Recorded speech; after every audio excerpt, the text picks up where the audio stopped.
अस्सलाम वालेकुम नाज़रीन, मैं हूं असद अली तूर अपने प्रोग्राम असद तूर अनसेंसर्ड में।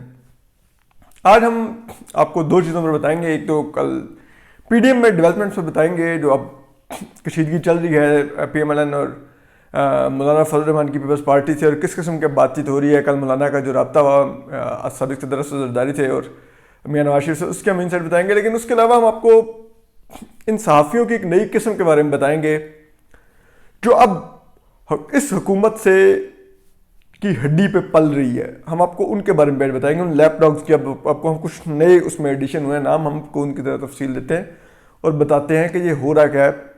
फिर उनका मतीउल्लाह जान से कंपैरिजन करते हैं, ज़रा आपको बताते हैं। अब आप देखिए कि ये हुकूमत जब से इक़्तिदार में आई है, ये इमरान खान साहब तो आई मीडिया की मरून मिन्नत हैं, और फिर ये कहते थे ना मैं तो बड़ा आज़ादी सहाफ़त में यकीन रखता हूँ। बाहर बैठ के इंटरव्यू देखते हैं कि इतनी तो बरतानिया में आज़ादी नहीं है सहाफ़ियों को जितनी पाकिस्तान में सहाफ़त आज़ाद है। मतलब इतनी शर्मनाक और झूठी ये स्टेटमेंट्स हैं। अभी हम आपको साबित करते हैं। कल मतीउल्लाह जान थे, हमारे सीनियर सहाफ़ी हैं, मेरे तो मेंटोर भी हैं। उन्होंने मौसूफ फैसल वाडा से इलेक्शन कमीशन के बारे में पूछा कि हुजूर आपने अमरीकी शहरियत किस वक्त तर्क की थी। फैसल वाडा पड़ गए उनको। यार इतना शर्मनाक और इतना ब्लेटेंट इस मुल्क में होता है। ये वो शख्स, एक सहाफ़ी, एक सीजन जर्नलिस्ट, एक सीनियर जर्नलिस्ट को इस तरह पढ़ रहा है जिसने झूठा हल्फनामा दाखिल किया हुआ है। कोई नहीं पूछने वाला। जिसका ये वो बदमाश हम कहेंगे वजीर है, और किस तरह से इसने पैसा बनाया वो भी सब जानते हैं। ठीक है, वो उसका केस जिसका 2.5 साल माशाल्लाह इस्लामाबाद हाई कोर्ट डिसाइड नहीं कर सकी। जस्टिस आमिर फारूक ने बड़ा ही ये एक रोशन मिसाल कायम की कि एक हल्फनामे का वो जवाब ना ले सके 2.5 साल कि आपने हजूर किस डेट को दाखिल अमेरिकी शहरियत दाखिल की थी, वो जरा बता दीजिए, हम आपके हल्फनामे से कंपेयर कर लें।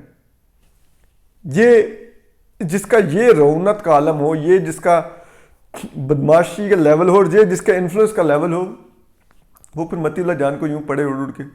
फिर तभी तो जस्टिस काजी फैसल ने कल इस्लामाबाद सुप्रीम कोर्ट में कहा कि सहाफ़त कहाँ पर आज़ाद है। अगर सहाफ़ी आज़ाद हो तो ये कोयटा से इस्लामाबाद तक लॉन्ग मार्च की कॉल दे रही हो पीएफयू डे, क्या पागल होगी ये पीएफयू डे। जस्टिस काजी फैसल ने यह भी कहा कि तमाम सीजन जर्नलिस्ट तो इस हुकूमत ने फारिग करवा दिया, अगर नाम लेना शुरू करूँ तो सुबह शाम तक नाम ना खत्म हो। ये एक उसकी झलकी थी, जबकि हुकूमत किन सहाफ़ियों को फ़रोग दे रही है हम आपको वो बताते हैं। कल आए वो वज़ीर-ए-आज़म इमरान खान, गए इफ्तिताह करने फ्लैटों का, और अपने वो लैपडॉग्स सहाफ़ी साथ ले गए। सहाफ़ी नहीं है वर्ल्ड, उनके लैपडॉग्स हैं, हम उनको सहाफ़ी नहीं मानते। अब वो एक पूछ रहे हैं कि इमरान खान साहब आपका एजेंडा आप मीडिया पर नहीं आता, ये वो। भाई यार कुछ शर्म करें आप लोग। आप लोगों को अगर सवाल करना तो पूछते कि खान साहब ये 2012 में खुर्शीद शाह ने संगे बुनियाद रखा था इसका, और इसके लिए फंड्स एलोकेट किए थे, ये जगह अलाट करवाई थी। आप आके 2021 में इफ्तिताह कर रहे हैं। आपका अपना लगाया हुआ मंसूबा कौन सा जो सा आपने तकमील किया है, और आप इसमें नए हाउसिंग, पाकिस्तान हाउसिंग की तख्ती लगा रहे हैं। ये इनमें से किसी में ये शर्म नहीं थी, गैरत नहीं थी, रिज़्क हलाल करने की नहीं थी, सहाफ़त की कोई रमक बाकी नहीं थी कि वो ये सवाल पूछते वो लगे में। मुझे हैरत होती है ये लोग कैसे ये काम कर लेते हैं। आप लोगों ने क्या करना है यार। हम तो कल भी साले जाफर पे तनकीद करते थे, जो मियाँ साहब के दौर में ये काम करता था। हम शुएब भुट्टा वगैरह पे तनकीद करते थे जब पीपल्स पार्टी के दौर में ये काम करते थे। आप इमरान खान के दौर में लगे हुए। इनमें से एक साहब वो है मुझे सुप्रीम कोर्ट में मिला करते थे और कहा करते थे ये देखें जी ये हुकूमत के खिलाफ होने सहाफ़ियों को ये होना चाहिए, इस हुकूमत पर तनकीद करनी चाहिए। ये जो हुकूमत के जहाज़ों में चढ़े थे, आज वो इमरान खान के जहाज़ में जगह जगह चढ़ के पहुंचे होते हैं, वो मौसूफ इनकलाबी सहाफ़ी।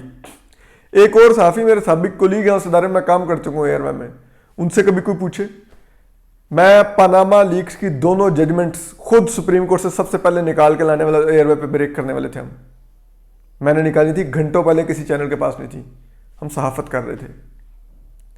आप ये क्या कर रहे हैं आप लोग। उन आपके कोलीग्स इस हुकूमत में ब्रेन हेमरेज से मर गए बेरोजगारी की वजह से कि वो अपने घर वालों का माशी बोझ नहीं उठा सकते थे।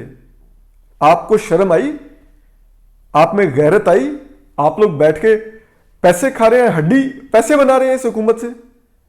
सो कॉल्ड यूट्यूबों की प्रमोशनें आपकी ये हुकूमत करती है, आपको बुला के बिठाती है, हड्डी डालती है वो वज़ीर-ए-आज़म हाउस में बैठा हुआ है एक चेला उसका, जो हमारे टैक्सों के पैसे पे पल रहा है, और फिर वो आपके जरिए हमारे खिलाफ प्रोपेगेंडा करवाता है, सहाफियों के खिलाफ झूठे ट्रेंड चलाता है। आप यूट्यूब पे इधर उधर जो कुछ बोलते फिर होते हम नहीं सुन रहे होते? कभी शर्म आई? कभी रिज़्क़ हिलाल खाने का ख्याल आया एक लम्हे के लिए भी? सहाफ़ी अपोजिशन होता है हुकूमत की, सहाफ़ी हुकूमत के पैरों की जूती नहीं होता, आप पैरों की जूती हैं। आप उनके लैपडॉग हैं गोद में बैठे हुए। अगर यही करना है तो वो जस्टिस कादिर फैसल ने कल कहा था कि जो जज ब्लैकमेल होता है वो मर जाए लेकिन खुदकुशी कर ले लेकिन वो फैसला ना दे। आप लोग भी मर जाए, ऐसा रिस्क इंसान को मौत दे दे, ऐसे रिस्क से जहर बेहतर है जो हम खा लें, जो आप कर रहे हैं। आपको शर्म आनी चाहिए। वो एक यूथनी बिठाई हुई है, उस पर हमने उस पर मॉर्निंग शो देखे, वो 40 साल औरत जो सी, अब हम उसका क्या करें? अब वो मेरा ट्वीट एक जस्टिस कादिर फैसल की अहलिया के बारे में कर रही तंज वाला ट्वीट। अबे भाई बात ये है, वो खबर थी। आप जिस तरह हेलीकॉप्टरों में घूमती हैं ISPR के, आप जिस तरह से वुज़रा की गाड़ियों में जाकर उनके लिए प्रमोशनल प्रोग्राम करती हैं, उसके मुकाबले में एक जज की अहलिया अगर बगैर प्रोटोकॉल के अवामी पार्किंग में गाड़ी पार्क करके सुप्रीम कोर्ट में पेश होने के लिए जाए तो ये खबर है। लेकिन आपको क्या पता, आप तो आर्टिकल भी किसी से लिखवाती हो और इंतहाई डटाई से आपने उन्हें मान भी लिया। मुझे तो इस मुल्क की शराफिया पे अफसोस होता है जो चैनल खोलते हैं। क्या वो अपने बच्चों को गलत एजुकेट करवाना चाहेंगे? अपने बच्चों को वो बाहर की यूनिवर्सिटियों में पढ़ाते हैं, पैसे बनाते हैं, लेकिन जो अवाम के बच्चे हैं उनको ऐसे जाहिलों को स्क्रीन देके उनको मिस गाइड करवाते हैं, उनको चीट करवाते हैं।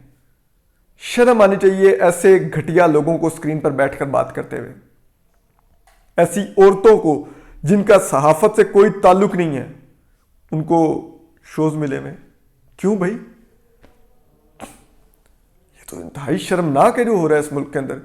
इस मुल्क के साथ जिस किस्म का खिलवाड़ हो रहा है और जिस तरह से एस्टेब्लिशमेंट मिलकर हाँक रही है, वो क्या है? आज एस्टेब्लिशमेंट को याद आया जो 2016 में कहा था कि भाई अपना घर पहले ठीक कर लो। आपने डॉन लीक्स करके वज़ीर-ए-आज़म की गर्दन उतरवा दी, उसके खिलाफ JIT बनवा दी जिसमें ISI और ब्रिगेडियर MI का डाल दिया। किसी को शर्म आई आज? आपने ये क्या, किस तरह से मुल्क चला रहे हैं आप लोग? अब हम खैर आते हैं पनामा लीक्स की तरफ। पनामा लीक्स कह रहे हैं, इसमें PDM की तरफ। अब PDM में मौलाना फजल रहमान और मियां नवाज शरीफ में रब्ता हुआ है। पहले उन्होंने आसिफ ज़रदारी को मौलाना फजल रहमान ने कॉल की और उन्होंने कहा कि आप अब भी सोच लीजिए, आप फैसला कीजिए। आसिफ ज़रदारी ने दोबारा से मज़ामत की, उन्होंने कहा कि नहीं, मैं इस्तीफे देना चाहता। हमने पार्लियामेंट में रह के जदोजहद करनी है वरना इमरान खान और इस्टेब्लिशमेंट के हाथ मजबूत हो जाएंगे, हम असम्बली से निकल गए।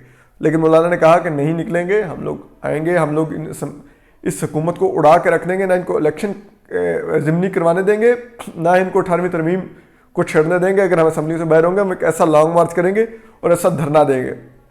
लेकिन आसिफ ज़रदारी ने कन्विंस, आखिर में आसिफ ज़रदारी ने कहा कि मैं CEC से पूछ के आपको बताऊंगा, और उन्होंने मौलाना को बता दिया कि हम 4 अप्रैल को पिंडी में CEC भी करेंगे और जुल्फ़िकार अली भुट्टो मरहूम की, जिनको सुप्रीम कोर्ट ने एक फ़ौजी आमिर जनरल ज़िया-उल-हक के कहने पे शहीद किया था, उनका कत्ल किया था, उनकी बरसी मनाएंगे। तो